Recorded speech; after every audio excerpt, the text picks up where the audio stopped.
Hey, what's up everyone? Brad Chmielewski here with episode 179 of Shatter The Vain. I missed last week. I was coming back from vacation. Just couldn't work out all the schedules and recording, so took the week off, recouped, got back up to speed, kicked out a lot of great videos on the YouTube channel. So if you're just a listener of the podcast here, definitely check out all the videos over there. There's a new Lorelai gameplay video from the PBE over there, breaking down the 5v5 map some. And we go over the 5v5 map on this episode because I got AutoKorrect joining me. He's been in the game scene for years. He's been in the community of Vainglory for years. So he's played a lot. He has a lot of thoughts on 5v5, what Vainglory is doing, and he has a new job over at Immortals. So we talk about that a bit, how that came to be, reasons why you could get into the esports scene.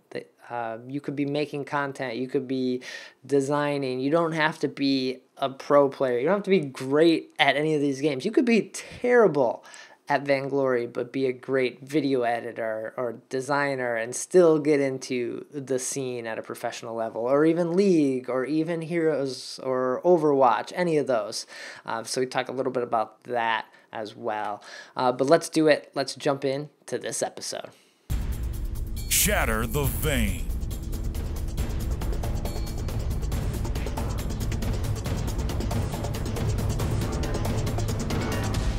This is episode 179 of Shatter the Vain. My name is Brad Chmielewski, and it's a podcast all about Vainglory.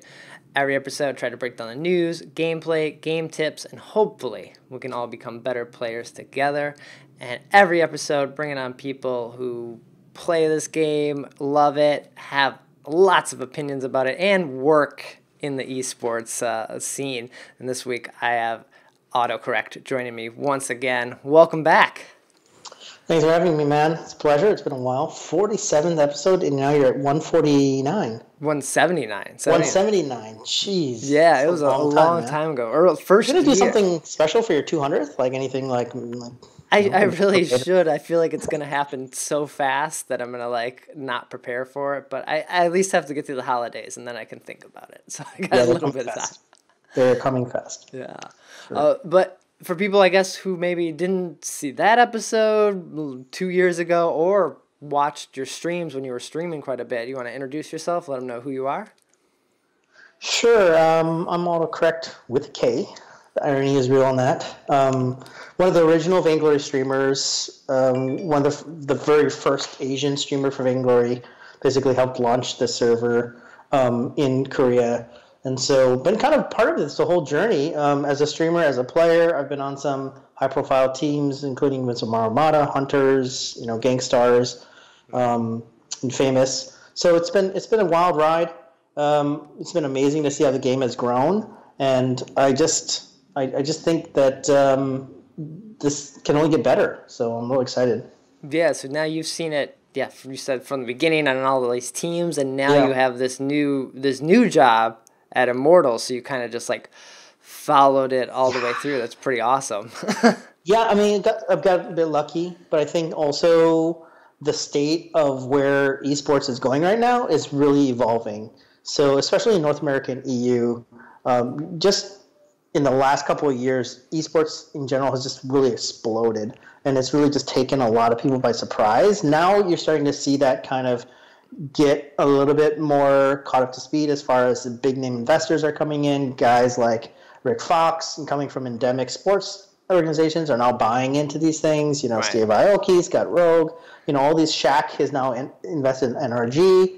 So a lot of things are happening in esports, but I think the big thing now is you're seeing esports teams pretty much start to build the infrastructure, and also the money's there and the scale is there. And now you're seeing big brand names really start to jump in. And I think for me, that has kind of been the issue always with esports. Mm-hmm. So when I played professional COD in 2004, there was nothing like this. So it was very easy for us to, on one hand, jump into a tournament and win a few $1,000s playing. But on the other side, there was no future. It was very short term because everything else was a much higher priority. for everybody. Like university studies were higher priority. Getting a stable job was higher priority. So there was just nothing, even if you were super hardcore and you wanted to do this from a career like I did, there was just nothing there. There was just no money. There was no infrastructure. There was no resources. And so I think that's kind of the big shift we're seeing now. Yeah, it's kind of back in the day playing, if you were win, it's like winning the lottery, kind of almost like, oh, you try for a while and you hope it works out, and now, now you actually have these paths. It's pretty exciting for anyone who wants to get into video games, and maybe you're not that good to be a professional player either. There's so many other options too now, and that's exciting to like kind of be in the game world and not have to be like the best player. Yeah, I mean, people forget that Twitch TV, aka Justin TV, is only 3 years old. That's like great, people forget prior to 3 years there was virtually no such thing as streaming and game, content creation so much other than YouTube. And even then, the people creating game content on YouTube were very specific, like tutorials, walkthroughs. It wasn't branded entertainment content like it is now. So that whole content area has gotten redefined and segmented into many, many different types of content, which has basically opened up the door for content creators to really have a much stronger, more stable kind of full-time business behind it. Mm-hmm. So I think that's been another kind of big shift in the platforms as well now, evolving too. So it's quite exciting to see. Yeah, so for anyone that's like, I guess, thinking of getting into it, how'd you get involved with Immortals? Like, how'd that come about? Yeah. I know it's like not a quick, like, you apply for the job and you get it, but this you've been in it for a long time, like you said. Well, it was a perfect storm kind of situation. So at the time, a lot of esports companies were looking at their corporations or infrastructures and looking at how they can kind of take it to the next level.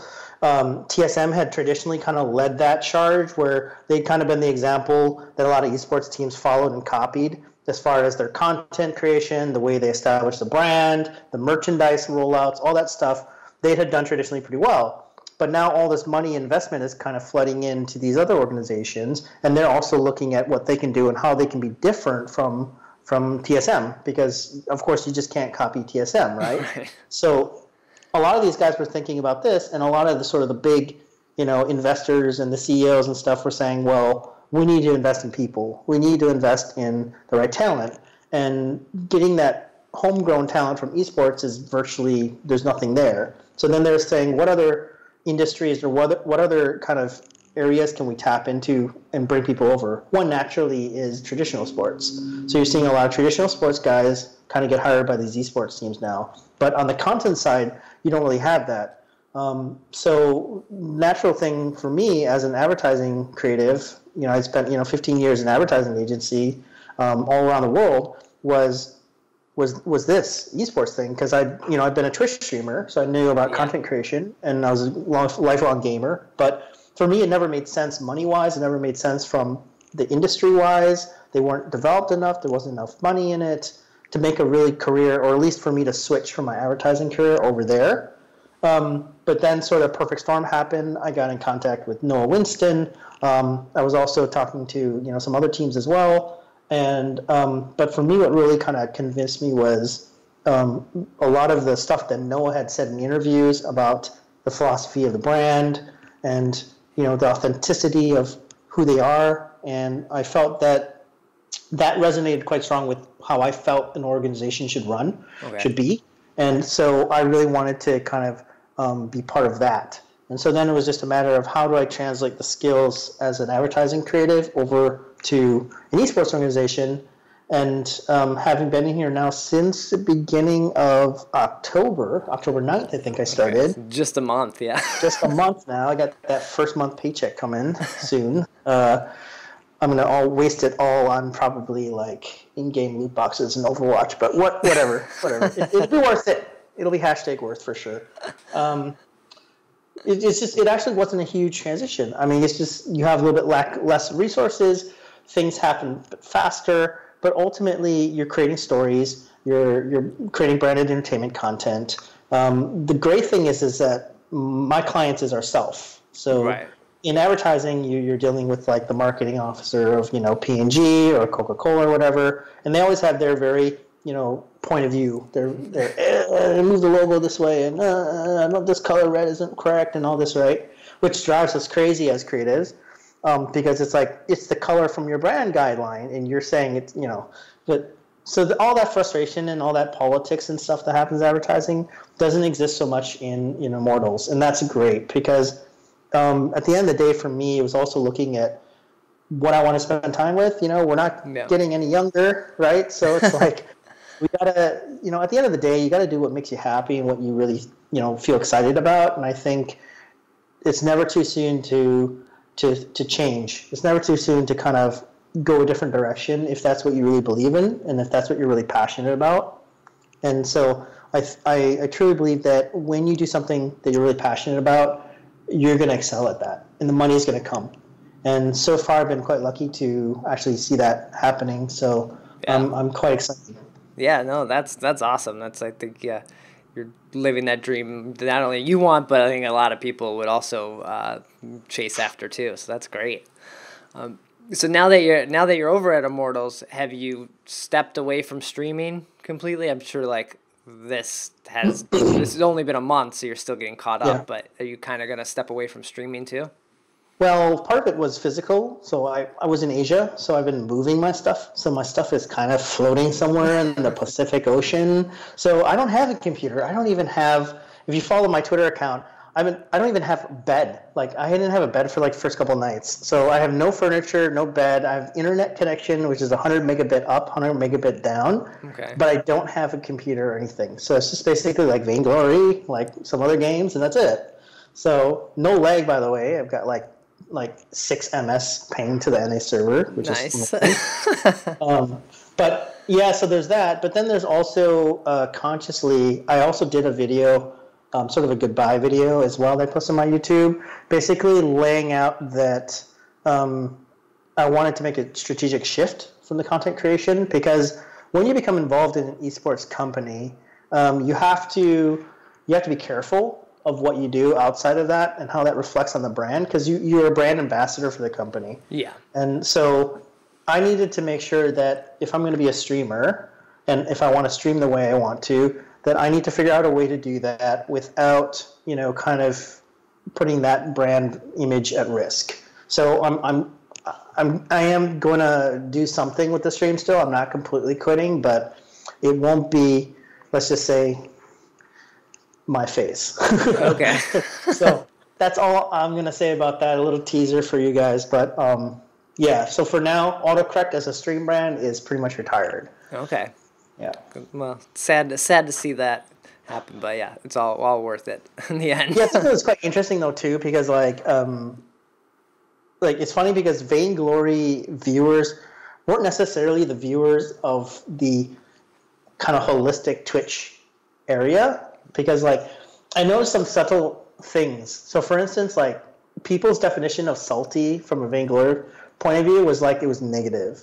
And this is always surprising to me because Twitch created a salty emoticon. Right.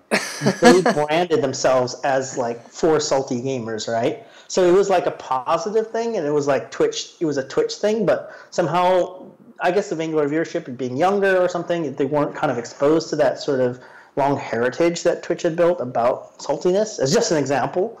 And so that was always an interesting difference, I felt. Suddenly people are calling me super salty and something but that's what Twitch is. That's what gamers are, and that's right. The salt and toxicity have become one in Vainglory, which they aren't. But weird. Yeah, I don't know how you feel about that, but I always thought that was really wrong. That people use toxicity and saltiness interchangeably. I think they're drastically different. Yeah, they're different enough. It's strange that it's. I don't know why. Can be toxic, but only to the point where you take it to extremes. I feel like toxicity is just being mean. It's just being a dick for being a dick's sake. It's not anything to do with the game, which is where I separate it. If I'm salty, it's because something in the game has happened, and because I'm a passionate gamer, I get frustrated. So it's in-game frustration, whereas being toxic is just literally being mean. Yeah, you're probably a jerk offline if you're being a jerk online like this. So. Because I always think that's the entertaining part about seeing some of the gamers is the saltiness, like their reaction to being destroyed in the game or their reaction to being killed when they shouldn't have been killed. That's funny. That's entertainment to me. Right. I don't want somebody to just be there saying, "Oh, I died. Oh well. Sad. Yeah. Oh, okay. Next objective. Oh, okay. I died. Okay. Like it's not fun." Right?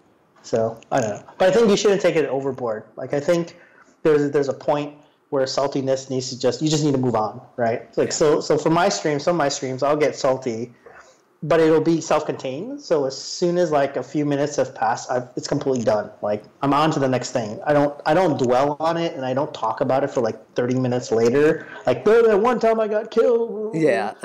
I got killed. Damn it. That sucks. And then you move on. So I think and all this stuff a lot of viewers don't realize that content creators deal with, like. It's work, it's stuff that you actually have to train yourself and you're learning. I didn't just suddenly be born a content creator. I had to learn a lot of stuff. A lot of it was trial and error, watching other streamers, which is also not necessarily a good thing, by the way, because they also don't know what the hell they're doing a lot of times. So it's like you're learning from someone who's also learning. And so, but it's, this whole area of content creation is so amazing. It's so fun that these opportunities exist. And so I definitely don't want to say I'm never going to do it again, but I'm going to do it kind of in a different way, which I think will be cool to see. So look for that. Nice, yeah. And you probably have some insight to what maybe the community is going for or what's happening inside the scene. Like, oh, what do we need? What does Immortals need? Or what do we need out there that could help esports move forward, not only Immortals? So kind of get a behind the curtain look at it. Yeah, a lot of stuff we can't talk about. Obviously, we're super excited about Overwatch League. Like that's one of the major things that we're focusing on.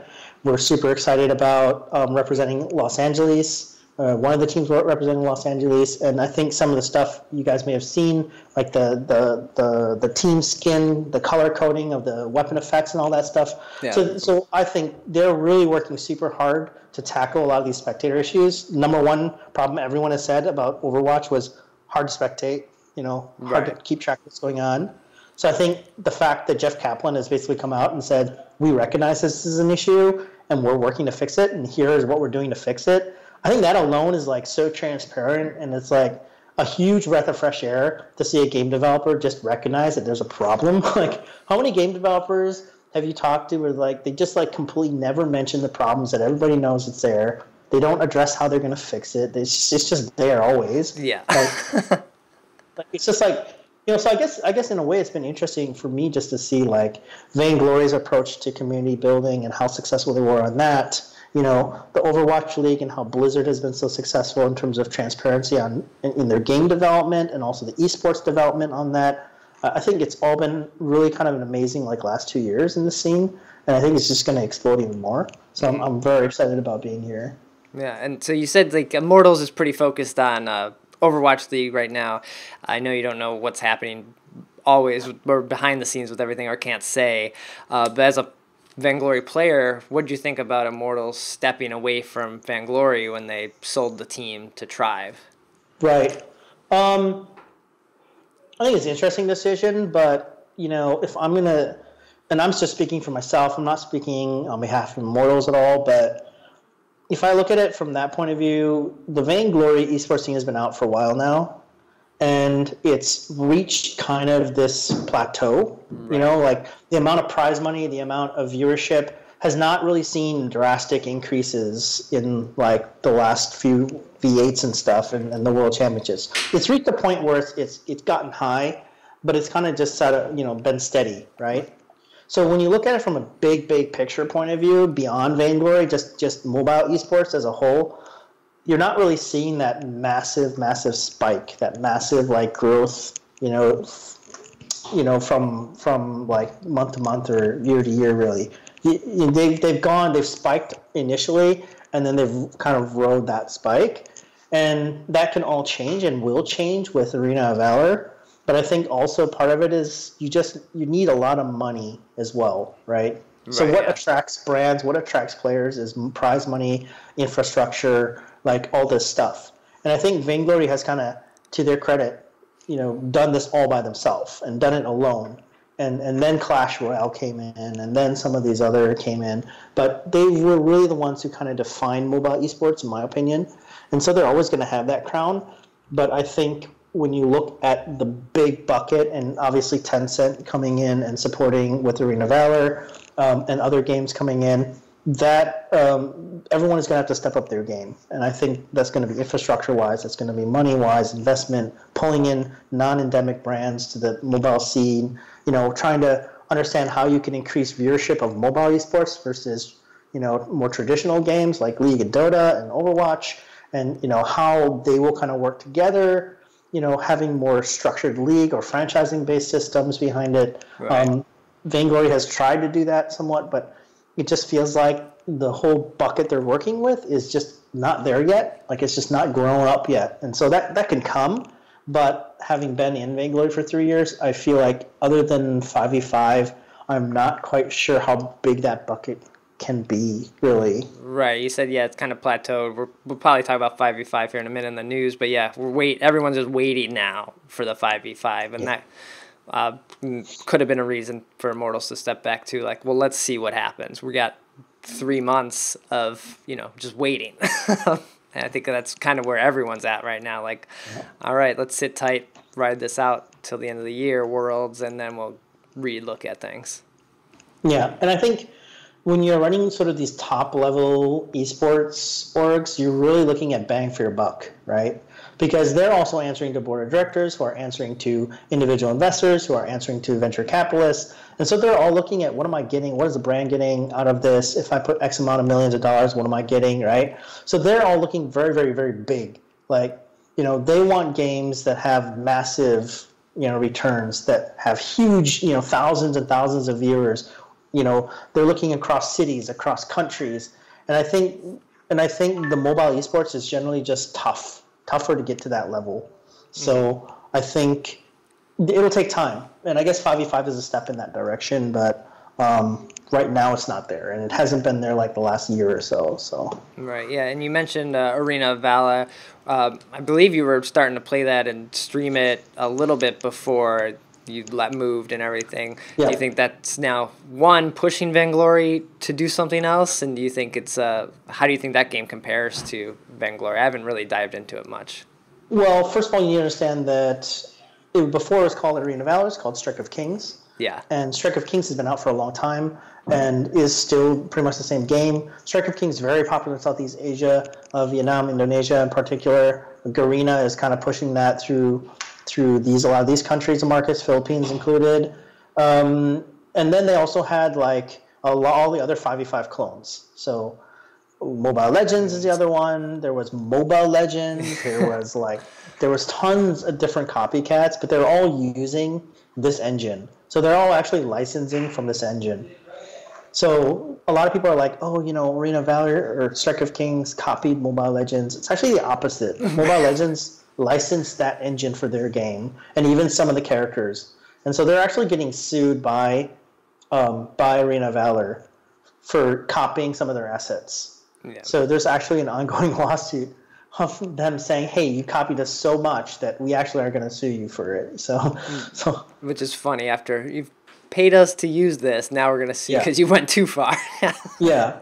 Yeah, but I think, so in essence, Arena of Valor, because it's owned by Tencent and they're driving this, as far as like it's part of the portfolio now, they are going to put so much money behind it, so much investment that that it's just too big to fail in some sense, and they've already proven it. So for instance, like I read a report that in China, Arena of Valor, which is already well established as an esport in China, they for the month of April in 2016, the game made like $500 million in revenue for 1 month. That's nuts. And so if you times that by 12, what is that? Math is hard. Math is hard. It's like in the billions basically. So 500 million times by 12. But that was 6 billion. China, right? That was just in China. Yeah. So 6 billion for a year, right? Revenue. And to compare, League of Legends for 1 year did 2.2 billion for the entire year. Yeah. So it's 3 times the size of League of Legends in China. And of course that's China, but if even a fraction of that is from other countries, like you can imagine just how much bigger that is. That's just, it's massive, right? So obviously it's tough for guys like Vainglory, who are kind of homegrown, to fight on those terms. But what I'm hoping is that the whole market will kind of get elevated by that level of investment and interest. So right, it kind of goes back to early on. I think playoff beard and a lot of Vainglory people used to say just tides, or what was it? Rising tides raise all shit, whatever the saying is there, and so that kind of works the other way too. For that, it wasn't just them bringing up mobile esports. Now it's someone else getting MOBAs. Like, hey, come play this one. Oh, by the way, there's this other one too that you might want to check out. Yeah, I mean, I remember them saying that they were quite taken by surprise on how fast the esports aspect in general was. Like, they didn't have the spectator client out. They rushed the spectator client development just because all of a sudden there's this huge appetite for it. And then, of course, people were like, oh, you're too much esports. Now you need to go back and make sure your casual base is happy. And so then they did all these quests and game modes and stuff like this. And so there's a lot of this sort of reactiveness in this industry right now, which is kind of, part of it is this, nobody really knows, right? So you kind of have to react to it and whatever happens. And I remember Vainglory saying they would never do a 5v5. I know, they just split out, said 5v5 will never happen in Vainglory. We were 3v3. We're MOBA specialized for touch, and now they've got connection to PCs and stuff. You can use mouse and keyboard, and that was kind of a thing on my radar for a while. I know I tweeted out a complaint about it, and Ed responded to it, because I was just concerned about that, because I was just like, hey, this is your bread and butter, and you've optimized everything for touch. And what is the potential balance issues if somebody has a mouse and keyboard? It'd be like first-person shooter. Hey, Overwatch, we're gonna now allow you to play mouse and keyboard on the console servers. Could you imagine? Could you have the death and destruction? So I was just concerned about that, and it turns out that it's not really a huge issue, because it's just not the right mindset. The people that are mouse and keyboard players aren't really that hardcore in terms of Vainglory. They're not hooking Vainglory up to it and being going all crazy about it. I bet there's probably a dozen people that have even set it up. Maybe now more with the Chromebook option, but the Dex thing, no one. Yeah. That's just not the group that would use it. So. Yeah, it's the wrong target. But I can understand why they were doing it, because they were trying to expand the relationship with Samsung, and to use Samsung's sort of marketing power to help push out more advertising for the game. So that makes a lot of sense. So after that, I was like, okay, yeah, I'm not going to raise any more fuss about it, because I don't think it's an issue in the end. Mm-hmm. Well, I feel like that's a good segue just to keep talking more about 5v5, because we did get a bunch of news in the last week. Vainglory News. Map reveals. We got to see what the new, I don't think this is going to be called the Halcyon Fold, but the new 5v5 map's going to look like. Some of the turrets, some of the objectives we possibly know, because it reminds a lot of people of League of Legends and Dota 2 and many of the other 5v5 arena Vala that are out there, because it has, it has all the key parts to it. It has the top lane, the mid lane, the bottom, the jungle, possibly a Baron or a Kraken pit and a Dragon pit. So we seem to be getting more and more news every week, every Vainglory 8 stream. Have you got a chance to look over some of these images yet? Yeah, I saw the map, and I think it's quite normal, I guess. I mean, the way that the turrets and all that stuff are set up in the actual spawn and towards the crystal, it seems very, very standard, which is okay. There's nothing wrong with that at all. My question is that will there be anything because traditionally these 5v5, even MOBA, Arena Valor stuff, the jungle has been literally very rarely has there been anything exciting in the jungle. So I'm just wondering, because in the last iteration of Vainglory, they talked about the jungle, the jungle battles, just making the jungle more exciting. They tweaked some of the spawns again for the creeps and things. And So it'd be interesting to see if this is an opportunity where Vainglory can once again, lead the pack in terms of how you can revamp an existing platform. Like, everybody knows this map layout, but can we do something with the jungle that's more exciting? Like, Dota does this, where the jungle almost seems to be as even or even more accessible than the lanes. Yeah. Whereas in League, it's always lane. It's like lane, lane, lane. Jungles are basically gank opportunities, or like just transport opportunities. You walk through to somewhere else, to whatever. Like, the battles happen in jungle are typically super fast and super quick.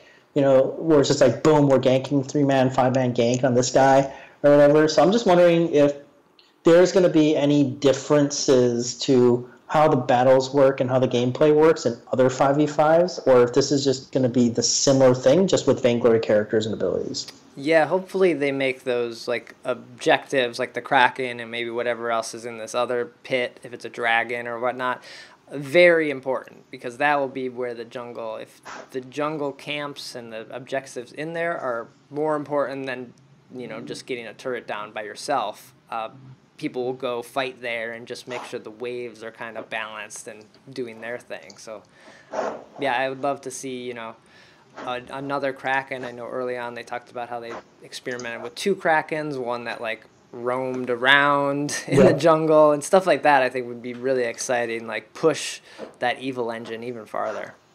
Yeah, like that, like having a Kraken roam. So that's, the other thing, right, is that traditionally in Vainglory, the Kraken, and a lot of times has been sort of that, like, it's been either you get it to cinch a victory or you get it to, like, get comeback win. Like it helps you to get, like, a comeback win. Like, it can change the course of the game, like, immediately if you get the right Kraken take. So I'm just wondering, like, what the emphasis of that. It'll be interesting to see how, if that gets diluted or if that gets, increased somehow, where, like, now like you said, you've got that double Kraken take or something like that. Like, yeah, because usually you want the Kraken, or Vainglory wants the Kraken to be there to end the game, because they don't want these games to go long. If Vainglory started to go over 30 minutes, I think I'm out. Like, that's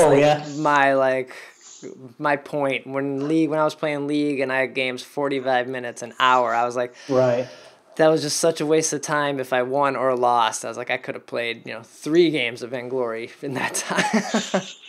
Yeah, I do know that, like, this becomes, like, this is kind of a thing for some people that I've even talked about, like, how the length of the games were, like, it's just so much of a time investment.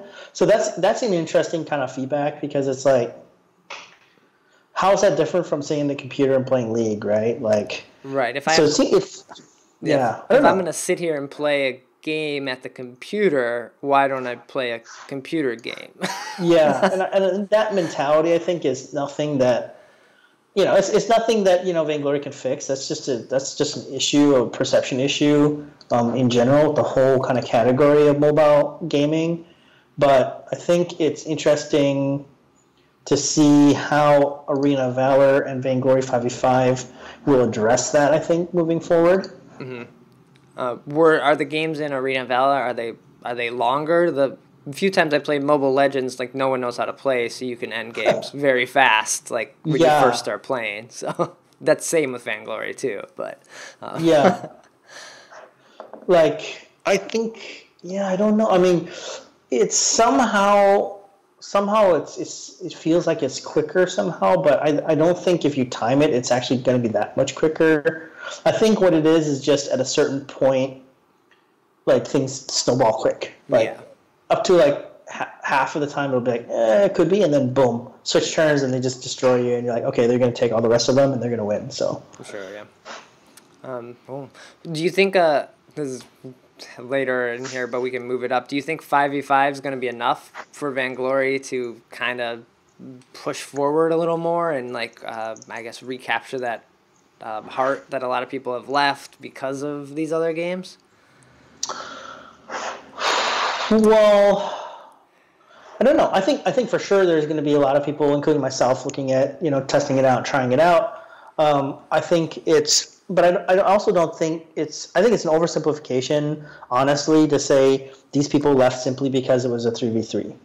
Sure. there are a lot of other issues that the reason why they left Vainglory. It wasn't just they're 2-3v3 and I'm bored of the game. Bored of the game is one thing, but they have been putting out heroes, they have been doing new lore, so it's a lot of other issues as well. I think part of it is just again the emphasis on esports and the fact that the esports bucket is quite small, and you start seeing the same guys all the time just playing in different teams. Sure. I think it was just like and now we're seeing kind of a second wave. We're seeing like Iraqi Zoro and Fuji, and these guys have transitioned out, and so now we're starting to see some movement that way. But I feel we haven't really replaced those guys with their sort of next generation counterparts as much. That's true. Yeah. We have Starboy and a few other ones are kind of making a name, and D'Enzo is now coming his own like old school. Now these guys are now the veterans, right? But I guess that's the whole thing is like with these other esports, you've got this layer of younger guys coming into the scene and sort of replacing, and so you're getting fresh talent, you're getting fresh personalities. And I think just because the pool is so much smaller in Vainglory, you're seeing that limitation kind of happening. And so as a spectator, as a casual player, I just start to lose interest. And that's one thing. I think there's a bunch of other things as well that lead to this. But I think it's the culmination of that whole thing. And whether or not 5v5 will fix that, I don't know. I mean, I feel like people are starting to think of it as like the end-all, be-all. We do 5v5, everything is right in the world. There's no hunger and poverty. Everyone gets right, golden ponies, and And I'd be cautious on that. I think there's a lot more work to do after the 5v5 balancing. To me, like I feel like Vainglory has rushed this. Obviously, like we can just say this. You guys they've rushed the 5v5 in response to a lot of market realities, which is just the market reality, right? They've rushed it. Obviously, I put a lot of faith in them because I've seen how they've done stuff over the past 3 years, and every single time it's been pretty high quality. I mean, very high quality. I mean, they're like the Blizzard. To me, they're like the Blizzard of MOBA, mobile in general. Like everything they put out, they try to do quality. They try to make sure they quality test it. They're very receptive to community feedback. So I feel like even though they rushed it, out of any other mobile developer that could possibly have done anything like this, they will have the best chance of doing it really well. Mm-hmm. But with that said, you still need to understand it has been rushed. That's the reality. So, there's only so much you can do as far as play testing the 5v5 balancing. A lot of stuff, it's very hard to play test and to balance test a lot of these things in testing environments, which is what a lot of people, don't realize is that when you have a test server, but that doesn't represent at scale the massive servers around the world, the different communities and types of play styles.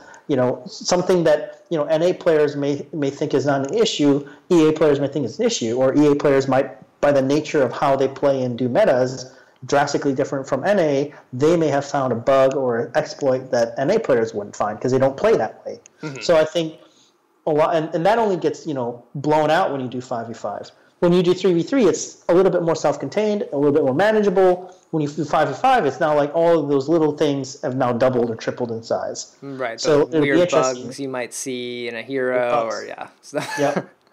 So it'd be interesting to see how they handle it. Do they have the right resources? Do they have the right people?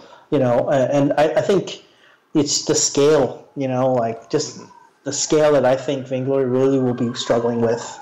Yeah, thinking of it as a rush game, like they really just built an entire new game in like about 10 months because they said they weren't going to do 5v5. The market pushed them to do it, and so now they had to basically pull their team and hire all these new people to manage what they already were doing and build this basically new game. It's new. It's completely different. How you play it, what you're going to do in there is going to be different besides the abilities of the characters. That's the only thing that's going to stay the same. Yep.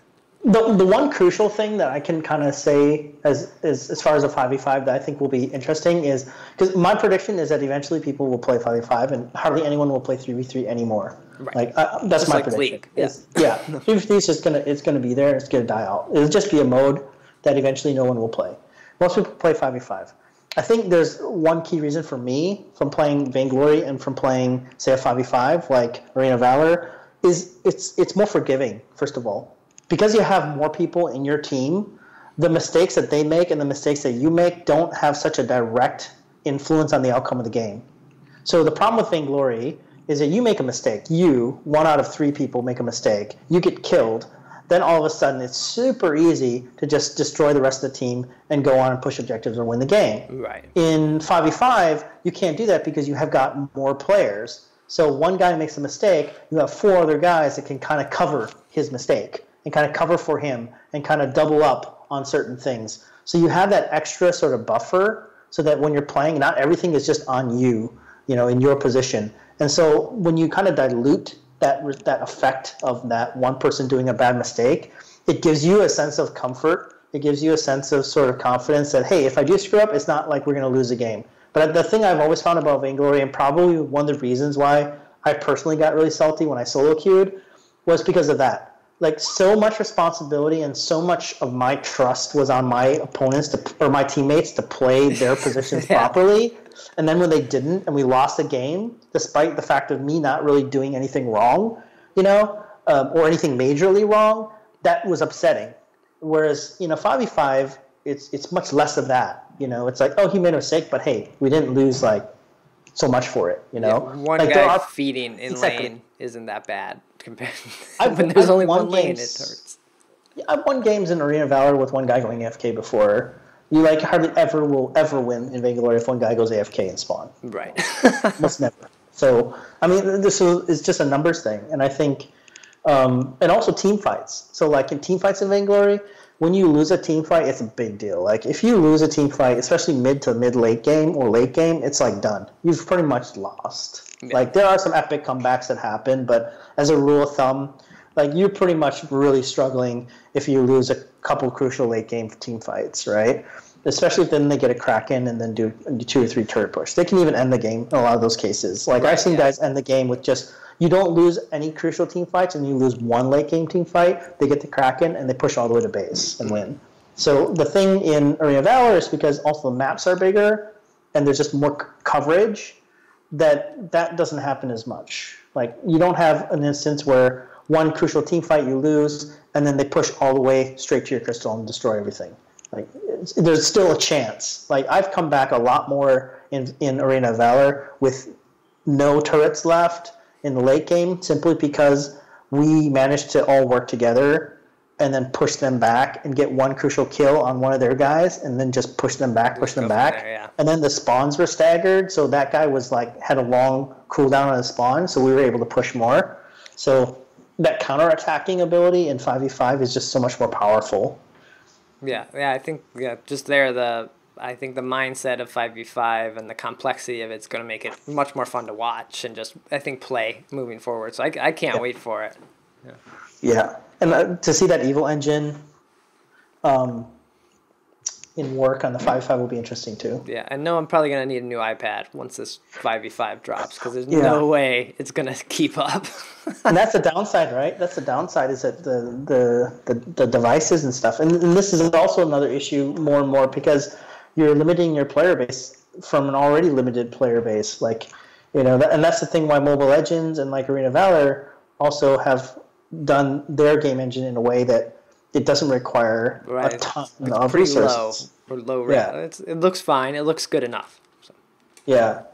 But people can play it. Almost anyone on any device can play it. Like I've seen guys playing it on a Galaxy S3. So crazy. Yeah.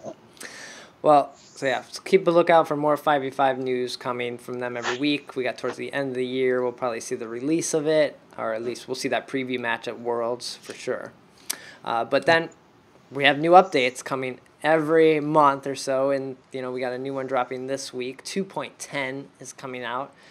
With it comes a new hero called Lorelai, and she's this fish, snake, serpent. She's pretty awesome looking. That's maybe I think my favorite hero design in a long time. It just looks so smooth in game. Her movement is really nice in there too. Yep, and we just got Churnwalker as well. So yeah. About a month ago. So we're maybe a little less than a month ago because this update was fast. Yeah, this update was fast. And they're coming out with new skins as well, right? So they're doing some stuff.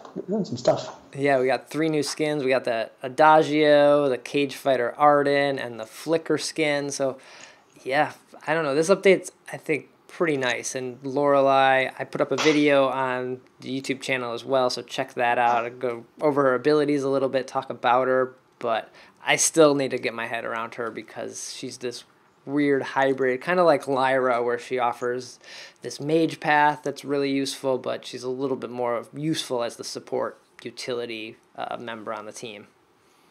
Yeah, it'd be interesting considering like their movement into 5v5, if that's influencing the new release of some of these heroes, like these hybrids. So I could see like some of these latest heroes like Lorelai and Turnwalker having multiple utility build-outs simply because when you go into 5v5, it offers you more options in the meta because they also don't have quite that many heroes as well. Right. So if some of their existing heroes can play dual roles and have different kind of ways of working in the meta, that gives them sort of more versatility in the overall sort of hero pool as well. So that I'm not sure if that's the case. I'm just theorizing, but maybe that's something, just make the new heroes you come out with have more utility. It could be a mage, it could be, attack support.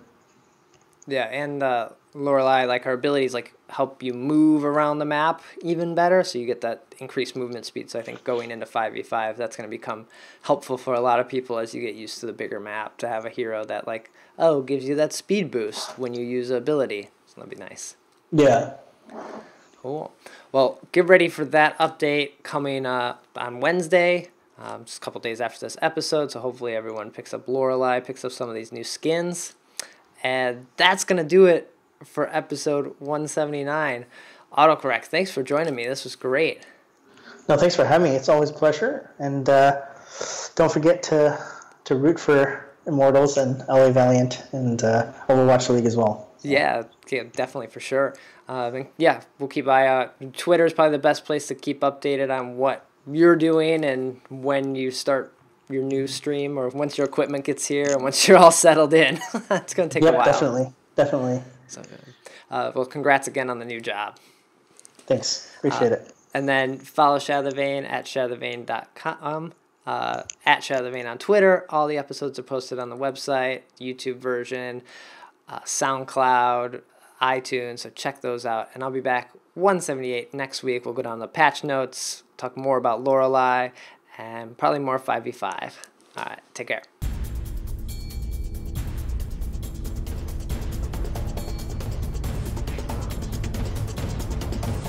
Let's get this over with.